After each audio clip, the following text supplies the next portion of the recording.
Olá, amigos do blog Eliomar de Lima, Bruno Formiga falando sobre um assunto polêmico, né? Passado aí a frustração, passada não, pelo menos amenizada a frustração do torcedor do Fortaleza pela eliminação na Série C, fica agora a polêmica sobre o prejuízo deixado no estádio Presidente Vargas, causado por torcedores, por vândalos, enfim, por pessoas que estavam na arquibancada e quebraram cadeiras, arrancaram cadeiras, enfim, quebraram outras partes aí do estádio. Um prejuízo aí que passa dos 100 mil reais.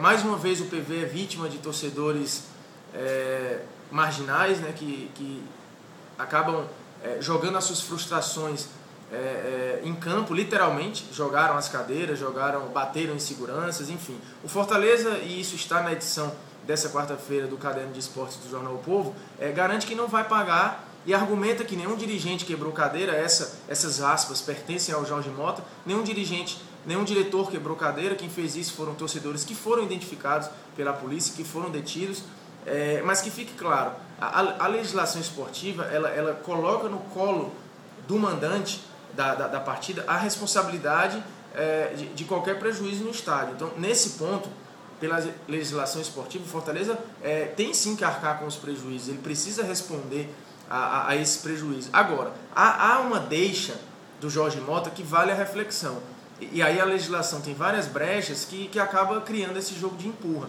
Os torcedores foram identificados e precisam responder criminalmente e civilmente pelos prejuízos que causaram. Então, suponhamos que eles não fiquem presos, e não vão ficar por causa de uma cadeira quebrada, não vão ficar. Mas deveriam pagar os custos de cada uma.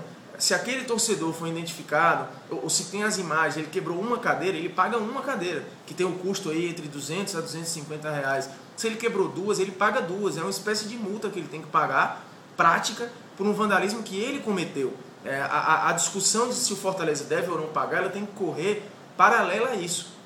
Provavelmente, das centenas de cadeiras danificadas, nem todos os vândalos puderam ser identificados. Então, talvez aí o Fortaleza vai ter que dividir com os torcedores que de fato foram pegos em flagrante, quebrando as cadeiras. Esses, se foram detidos, se tiveram os seus nomes registrados, esses podem ser cobrados sim na justiça, tanto pela prefeitura quanto pelo Fortaleza. Se o Fortaleza se sente lesado em ter que pagar esse prejuízo, o Fortaleza então que coloque esses torcedores na justiça para que os torcedores, na pior das hipóteses, ressarçam o clube. Mas num primeiro momento eu não vejo outra saída que não seja o Fortaleza pagar esses prejuízos. Num passado recente, em Clássico Rei, já aconteceu das equipes acabarem empurrando com a barriga, não pagando ou pagando uma parte, ou às vezes fazendo um jogo de oba-oba e não, vou pagar aqui uma parte para poder acabar com o falatório.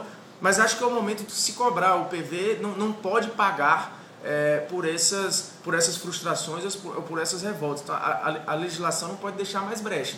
Acho que o Fortaleza, eu entendo o discurso da diretoria do Fortaleza, acho que tem uma certa lógica, mas ele está errado.